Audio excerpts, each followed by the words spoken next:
The late autumn sun hung low over the Sierra Blanca peaks, casting long gold shadows across the rugged terrain. Clara Westwood had ridden this trail dozens of times since taking the teaching position in the frontier town of Bitter Creek. Yet today the mountains felt different, hushed, watchful, as if holding their breath. Her horse Maple sensed it too. The bay mare kept flicking her ears back nervously, responding to things Clara couldn't hear. Clara wasn't a fearful woman by nature.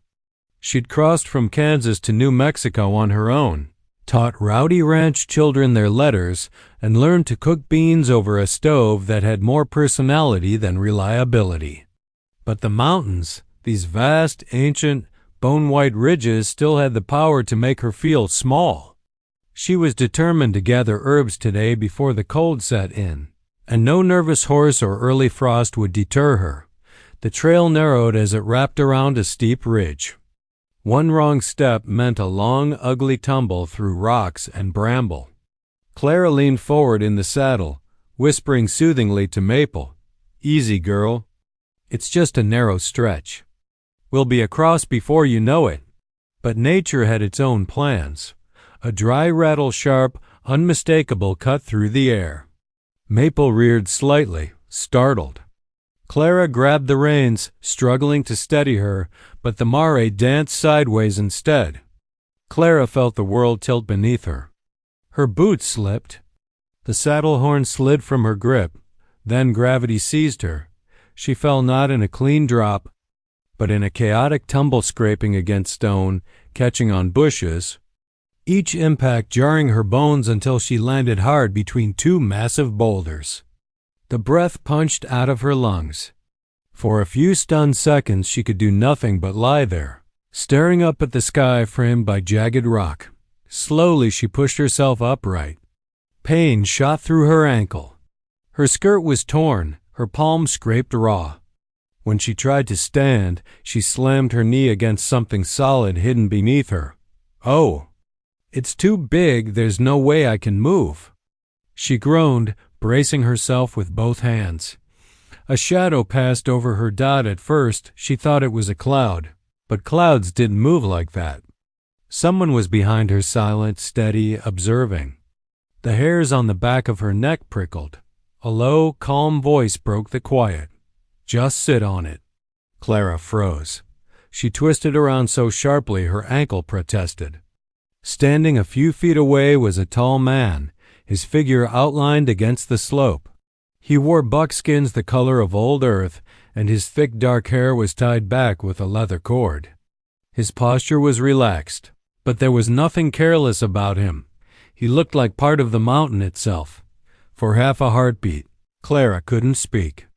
She knew of the Apache who lived beyond the ridges, heard stories in town, some respectful, some unfair, all mixed with fear and fascination.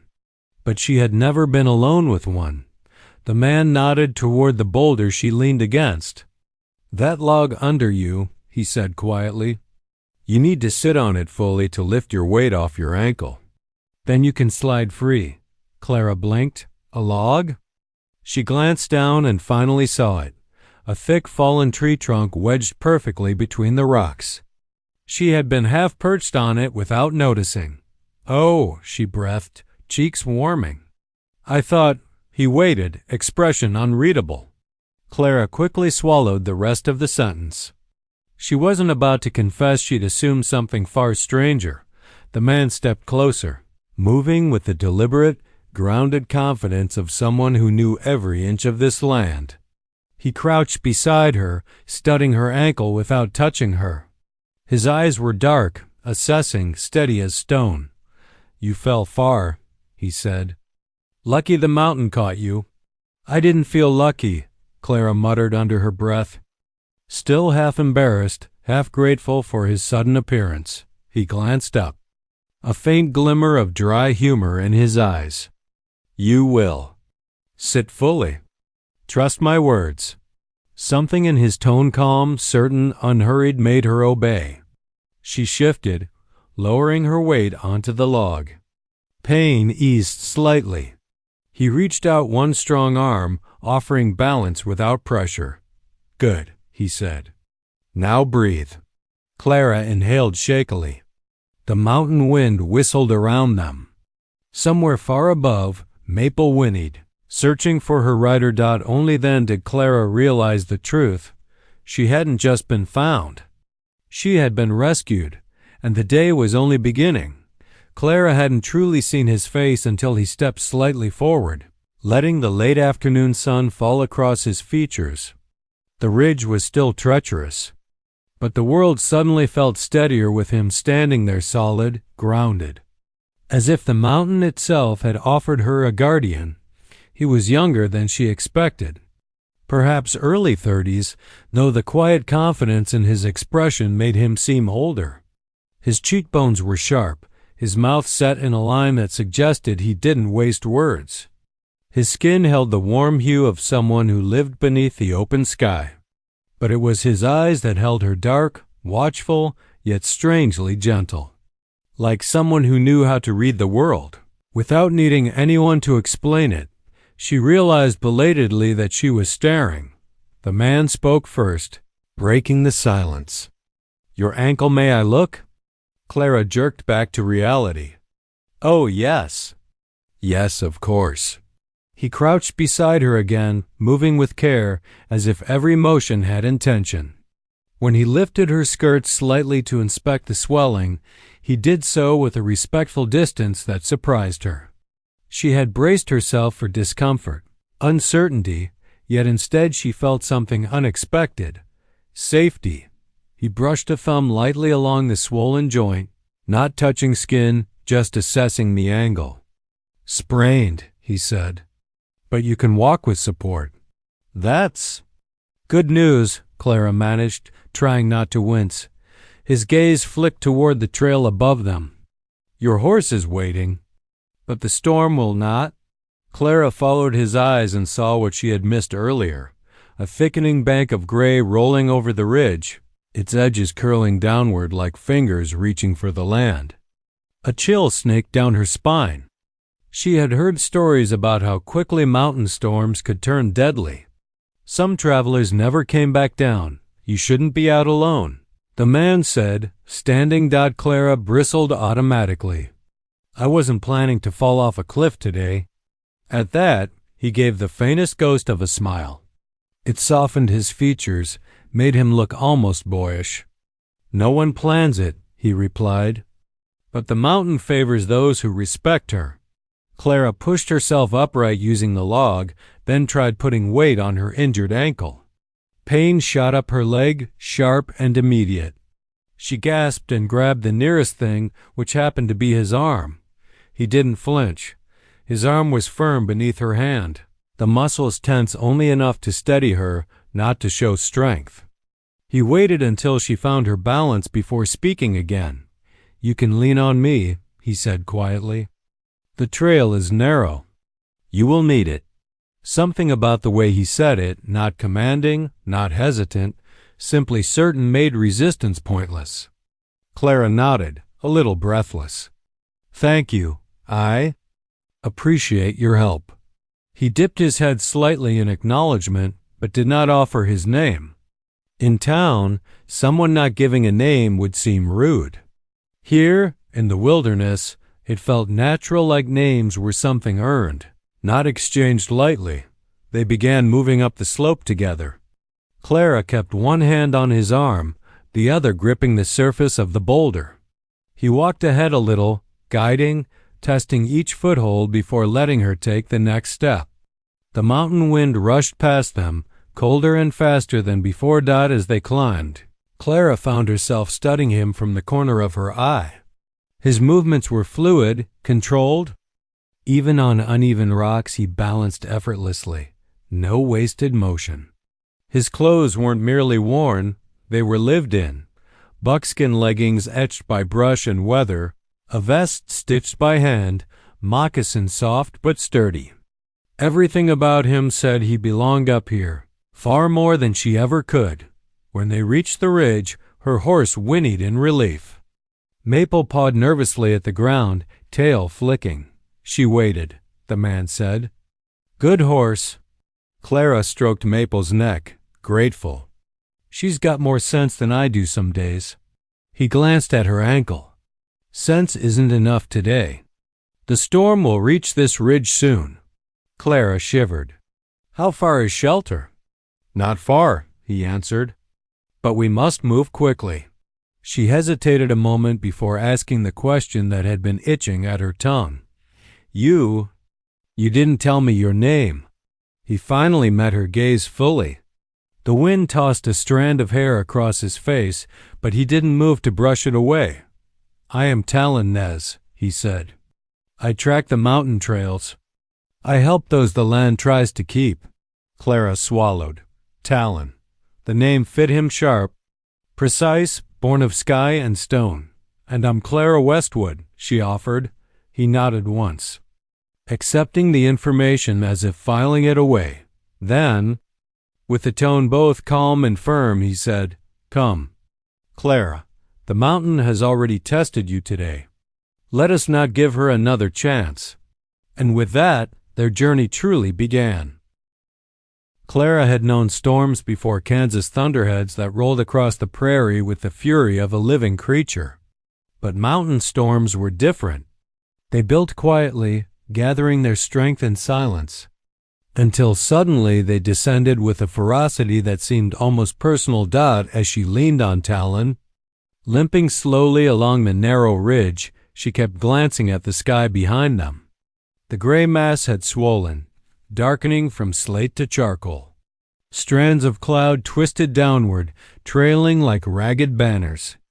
Each minute, the air grew colder, sharper, heavy with the metallic scent that came before snow. "We're not going to make it back to town in time," Clara said, her voice tight. Talon didn't answer immediately. He moved ahead, testing the trail with the toe of his moccasin before letting Clara step forward. His silence wasn't dismissive, was thoughtful, calculated. She sensed he was weighing their options as carefully as he chose his footing. Finally, he spoke. "We're not going to town." Clara stumbled. "What? There is a shelter," Talon said. "A place I built years ago. Not far. It will keep the cold out." Clara's fingers tightened involuntarily around his arm. "And if we don't reach it?" He paused, turning his head slightly, as if listening to something only he could hear. A gust of wind swept over the ridge, nearly knocking Clara off balance. Talon steadied her with one smooth motion, his hand settling lightly at her elbow. "If we do not reach it," he said, "the storm will bury the trail. And then it will be only the two of us against the mountain." Clara swallowed hard. "That doesn't sound promising." "It is not," he agreed bluntly. He kept moving, guiding her along the ridge. The path narrowed until Clara could see nothing but open air to her right, far below, a tumble of rocks and snowfields. Her ankle throbbed with every step.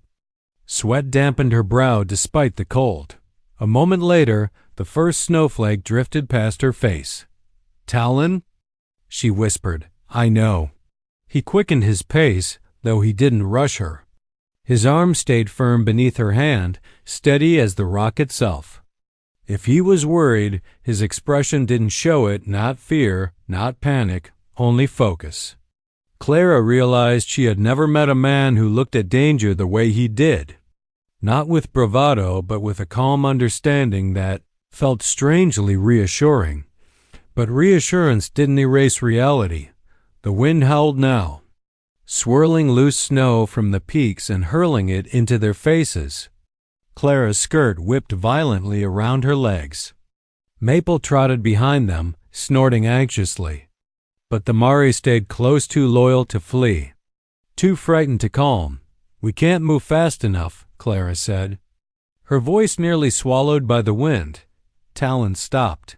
For a heartbeat, he stood perfectly still, the way animals freeze when listening for predators.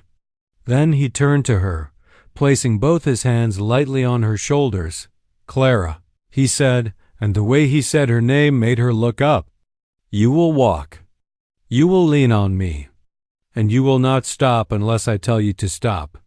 She opened her mouth to argue, but something in his gaze silenced her, not harshness, Not command, but certainty. You think I can outwalk a storm? She murmured. No, he said. But I can. And I will carry you if I must. Her breath caught.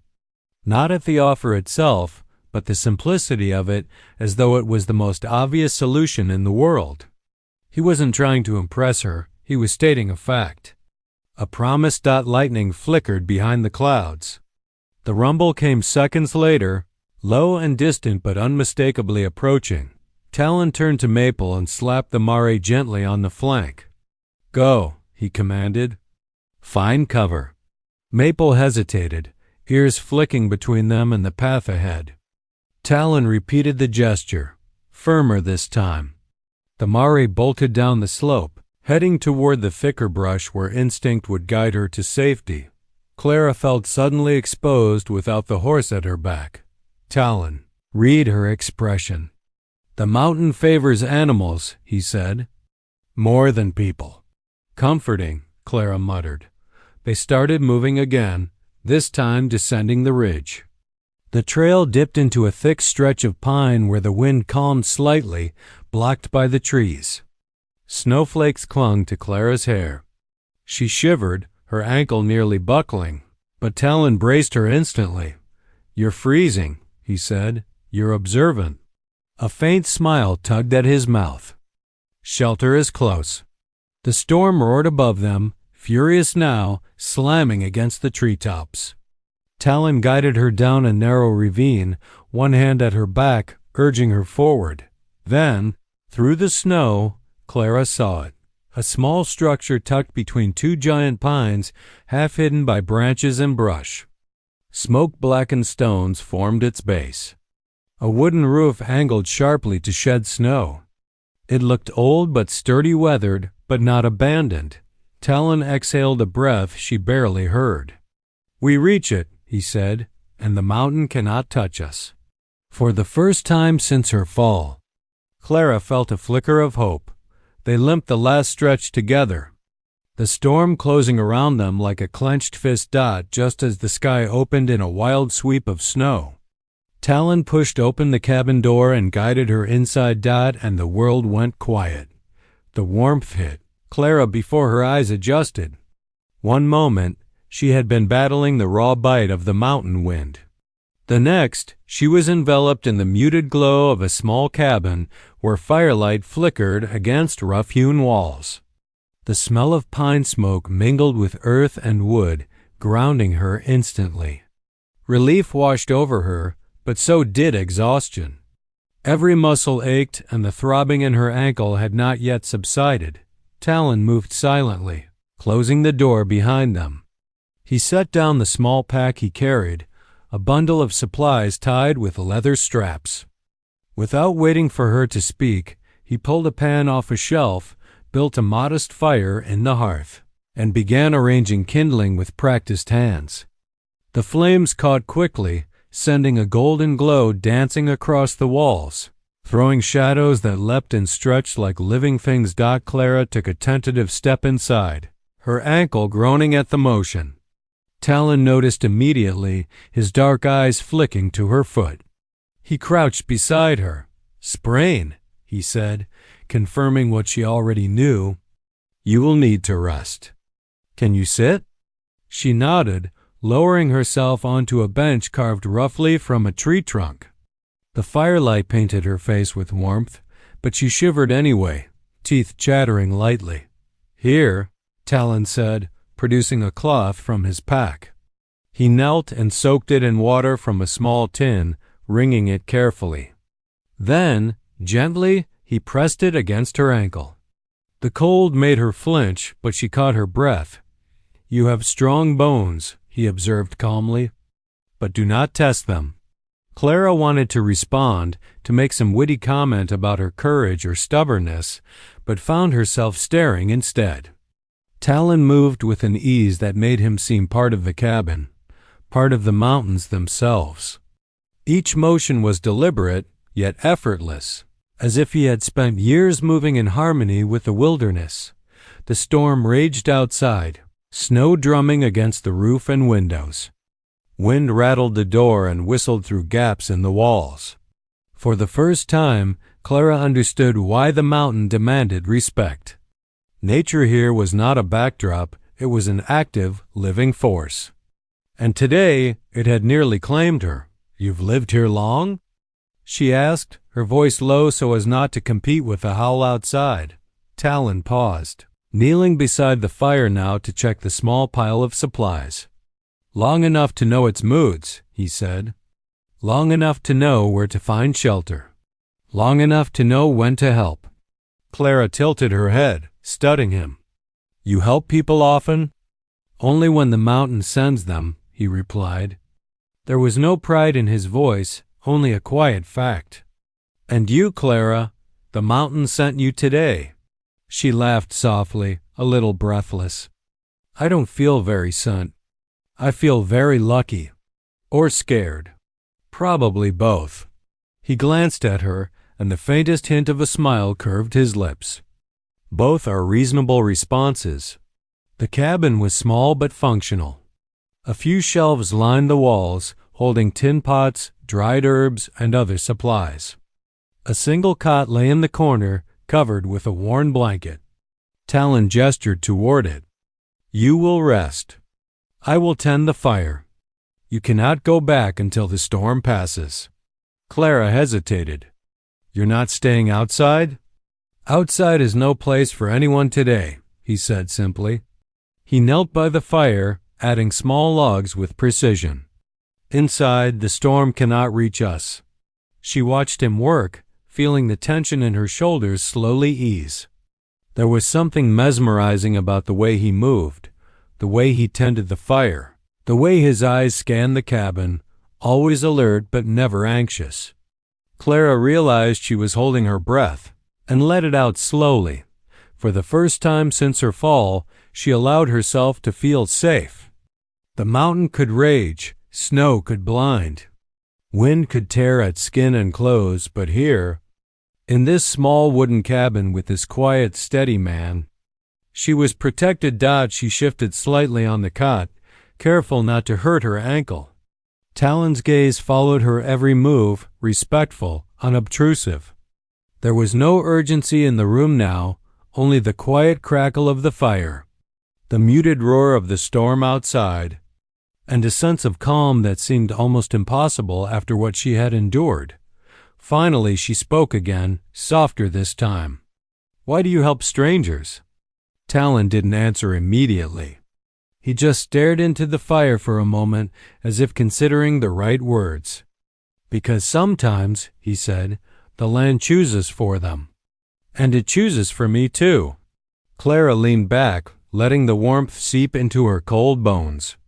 She didn't fully understand what he meant, but she felt the weight of it, the depth, the history, the quiet wisdom of a man who lived in harmony with a land that could easily destroy him. Outside, the storm raged on. Inside, the cabbie. Clara shifted uneasily on the cot, still wincing with pain as her ankle throbbed. She tried to focus on the fire, letting its warmth seep through her frozen bones, but her mind kept drifting back to the fall. The memory wasn't just about the tumble, it was about that strange moment on the ridge, when Talon had calmly said, "Just sit on it." At the time, she hadn't understood. Now, lying in the safety of his cabin, she replayed it in her mind, finally noticing the thick log she had perched on during her tumble. It had felt solid, immovable, almost unnervingly large. And beneath it, she shivered at the thought there had been something else entirely. Talon, noticing her quiet reflection, looked up from tending the fire. "Thinking about the log?" he asked, his tone even, without judgment. Clara hesitated. "Yes, I didn't realize. There was. Underneath it." He raised an eyebrow, curious but patient. "Underneath? A cougar kill," she admitted, her cheeks warming. Fresh. Half buried in leaves. If I had shifted the wrong way." She trailed off, shivering, and hugged her arms around herself. Talon nodded solemnly, crouching slightly to meet her gaze. "Then the mountain would have reminded you why it must be respected," he said quietly. His calm, matter-of-fact tone contrasted sharply with the shiver of horror running through her. Clara exhaled, feeling simultaneously relieved and embarrassed. "So, you saved me from more than just the fall." "Yes," he said simply, giving a small, almost imperceptible nod. "Luck and awareness are often inseparable on these ridges." She stared at him, taking in the steady assurance in his dark eyes. There was no exaggeration, no heroics, no boasting, just quiet competence. And a truth she couldn't deny. She trusted him. Not because she knew him, but because she had no choice. And yet, the trust felt strangely comfortable, almost natural.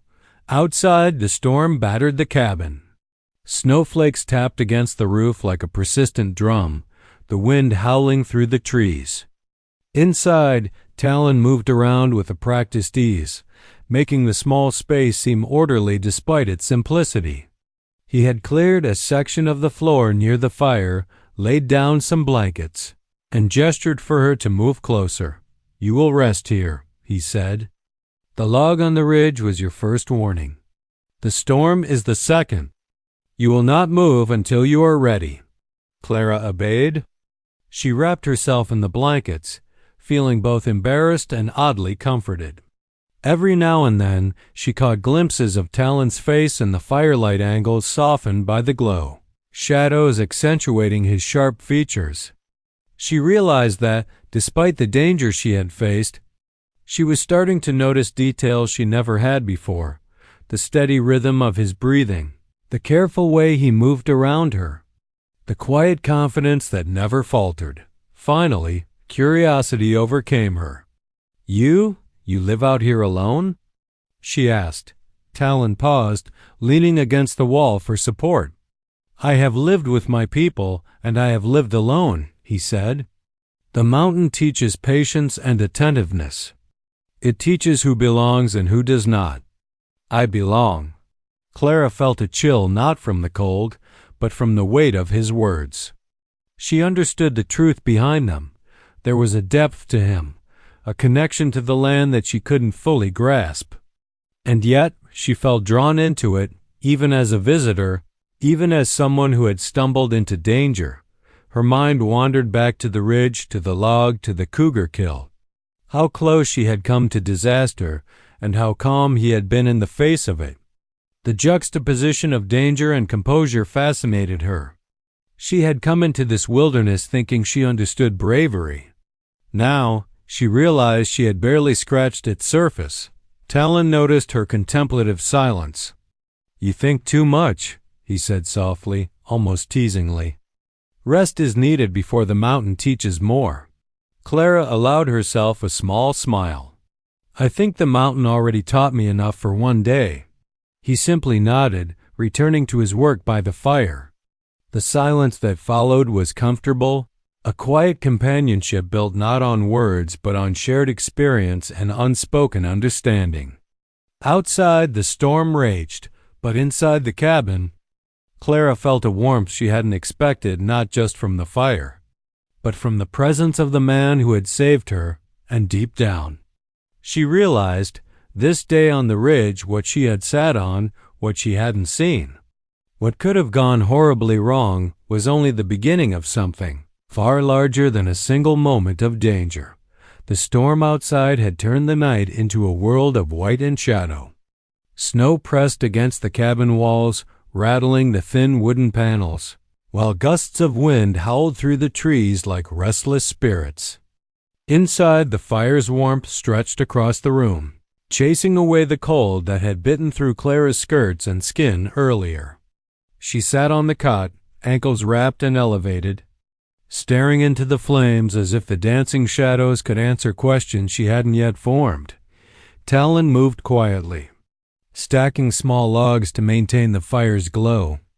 Each motion was deliberate, unhurried, but purposeful. Everything about him radiated calm authority. Clara found herself drawn to him in ways she hadn't anticipated. Not attraction, at least not entirely, but a fascination born of awe and gratitude. He had rescued her not just from the fall, but from the mountain itself, and now he existed in her thoughts as a figure both enigmatic and grounding. She cleared her throat. "You've lived here a long time, haven't you?" He glanced at her, then back to the fire.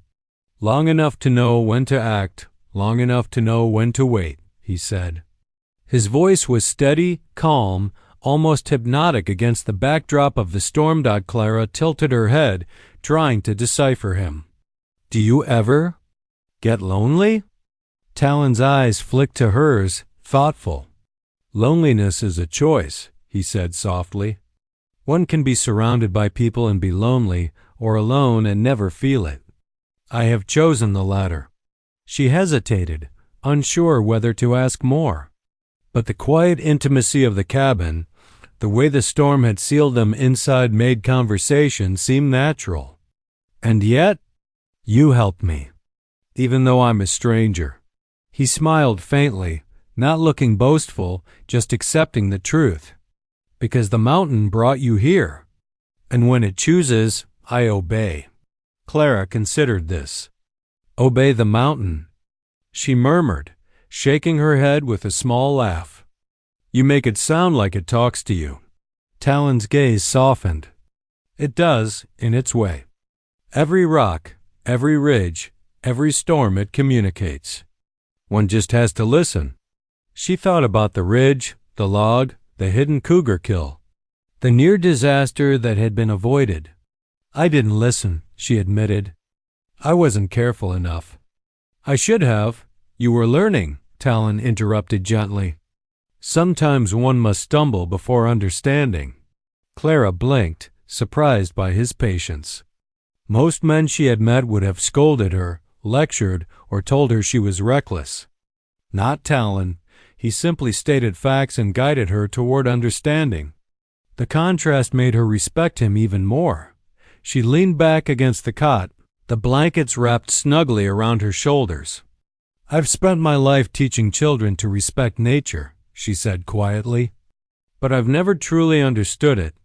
Not like this." Talon sat on a nearby bench, not too close, not too far. "Understanding comes with experience," he said, "and sometimes with fear. Today you felt both." She smiled faintly. "I suppose that makes me a good student, then." He allowed a quiet chuckle, low and understated. "Yes, a very good student." For a while, they simply sat in companionable silence, listening to the storm batter the cabin. The firelight flickered across their faces, casting their shadows large and wavering on the rough walls. Clara felt a deep calm wash over her, a feeling she hadn't realized she craved.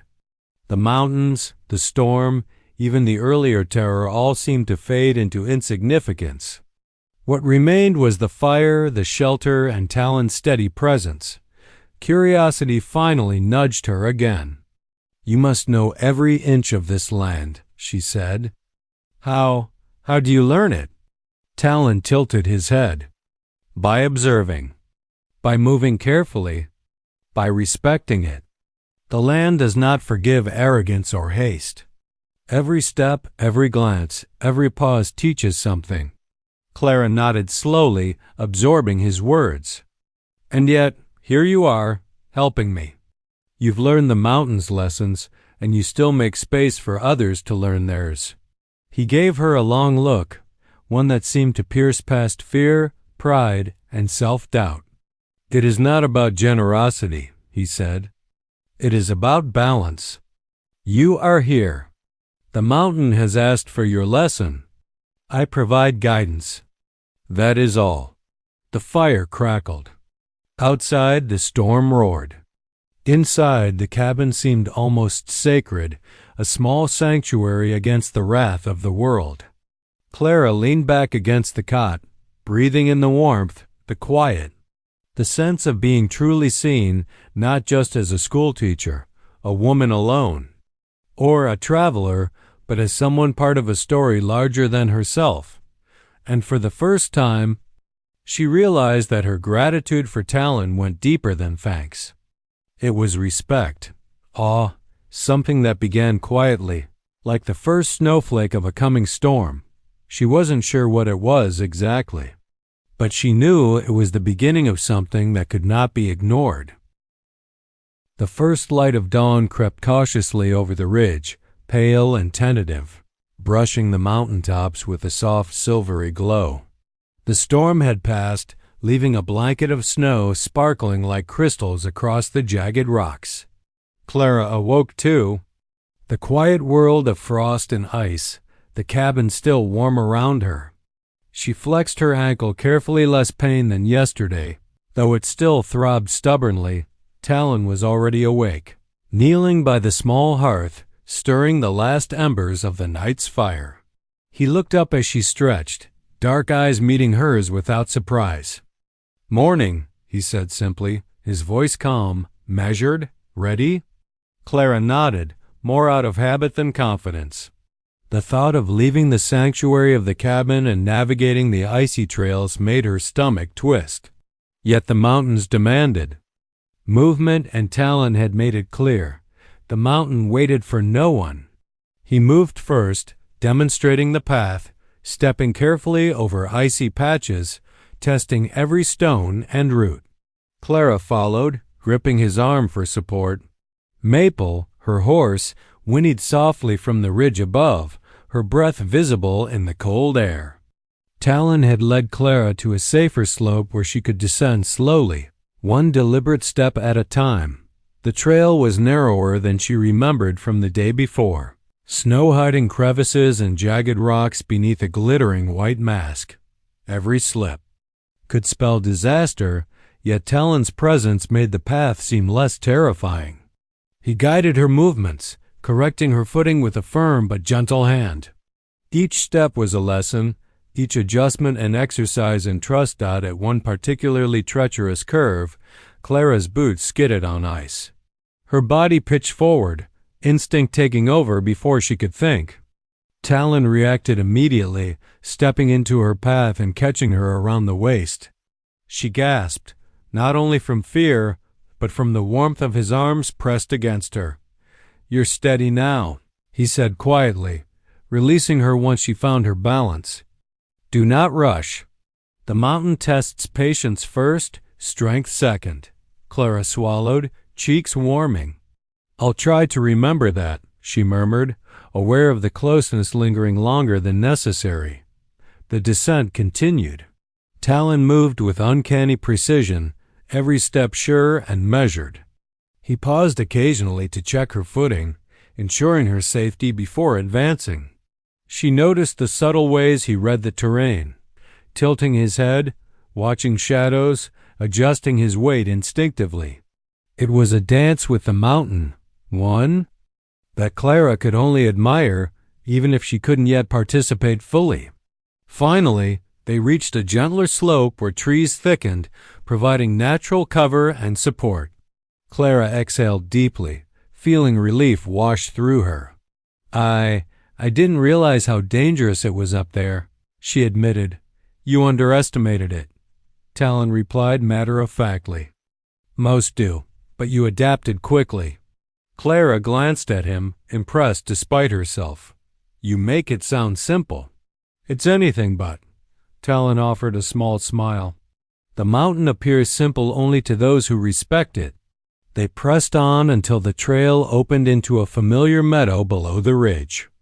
Maple trotted forward, ears flicking anxiously, then nuzzled Clara's hand as she approached.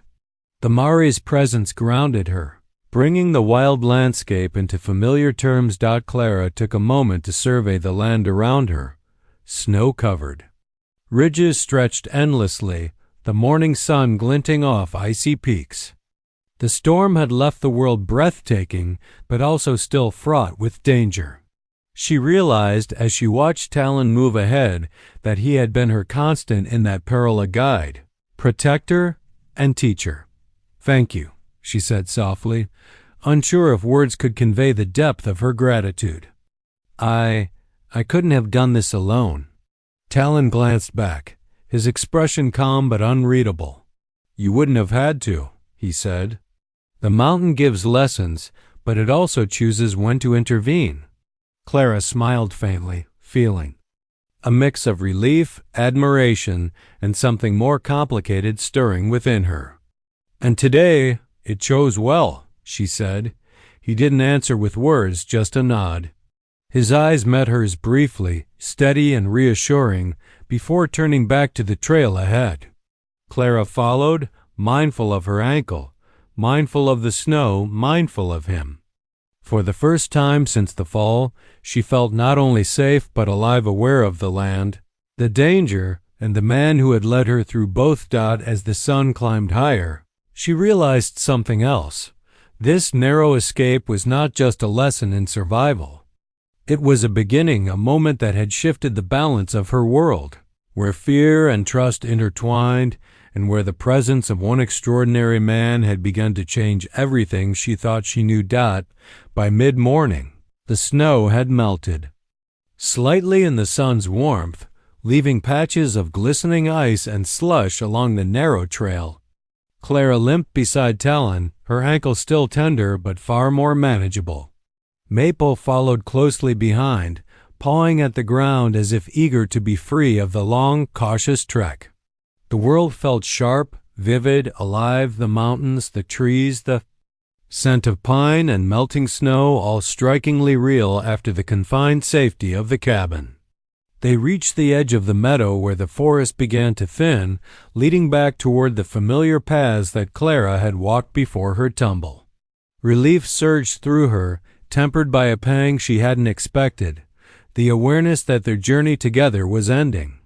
The warmth, the quiet companionship, the lessons learned on the ridge and in the cabin, all of it had changed something inside her. And now, as the familiar trails approached, she realized that she didn't want this chapter to end. Talon slowed his steps, glancing at her. "The trail leads back to town from here," he said, his voice calm but with a subtle gravity. "You will be safe beyond this point." Clara's heart clenched. "Safe," she repeated, though her voice wavered. She wanted to say more, how grateful she was, how much she had come to respect him, how much she didn't want him to leave.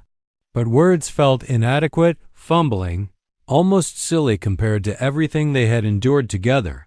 Talon regarded her steadily. "You have done well," he said, not as praise, but as fact. "You survived. You learned. You listened." The mountain approved. She let out a small laugh, more nervous than amused. "And yet, I feel like I've only begun to understand it."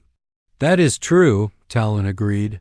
His gaze swept over the ridges behind them, the peaks still capped with fresh snow. "The mountain does not give its full lessons at once. It tests, it observes, it reveals. Today was only the beginning for you." Clara looked at him, really looked, taking in the dark hair, the sharp cheekbones, the quiet, watchful eyes that had seen more of the world than she could imagine. She wanted to say something more than thank you, more than simple words could convey, but her throat tightened, leaving her only with a heavy silence. Talon knelt briefly to adjust the strap of her pack, his hands steady, careful, respectful. "You will remember this day," he said quietly. "Not just the danger, but what you learned, what you felt, and who helped you through it." She nodded, fighting back the swirl of emotions. "I will," she whispered, "and I'll remember you." He allowed the briefest of smiles, almost imperceptible, before standing. "If the mountain sends you my way again," he said, voice steady, calm, as if stating a law rather than a promise, "I will be there." Clara's chest tightened. There was something about the certainty in his voice that made her want to cling to the moment, to freeze time. "Talon," she began, then stopped. Words failed her. Instead, she simply reached out, brushing her hand against his arm, not a touch that demanded, but one that acknowledged everything between them: trust, gratitude, the unspoken bond forged in danger. He didn't move away, though he didn't respond with words. His eyes met hers briefly, dark and steady. Before he turned to lead Maple down the safer path to the town beyond the forest, Clara watched him go, every step leaving a void that the mountains themselves seemed to echo. She felt an unexpected mixture of admiration, longing, and respect. He had been more than a rescuer. He had been a guide, a teacher, and a presence that made her feel seen in ways she hadn't known she needed. The trail leveled, the forest thinned, and Clara finally reached the familiar outskirts of Bitter Creek. She looked back once, scanning the ridge and the shimmering peaks beyond. For a fleeting moment, she imagined Talon standing there, as steady and unyielding as the mountains themselves. Then she turned forward, shoulders squared, heart fuller than when she had fallen. The mountain had tested her, the storm had battered her, and the log mysterious, looming, dangerous had nearly claimed her. Yet through it all, she had survived. She had learned. And in the midst of it all, she had discovered something far more unexpected, the presence of a man who had changed her world in a single day, leaving a mark that would linger long after the snow had melted. Clara smiled faintly, brushing the snow from her skirts. Somewhere out there, Talonez moved through the mountains, as silent, capable, and extraordinary as ever.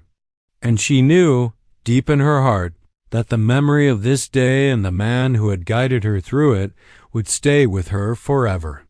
The story concludes with Clara's growth, Talon's quiet heroism, and the unspoken bond they share, leaving the Wild West setting vivid, dramatic, and emotionally satisfying.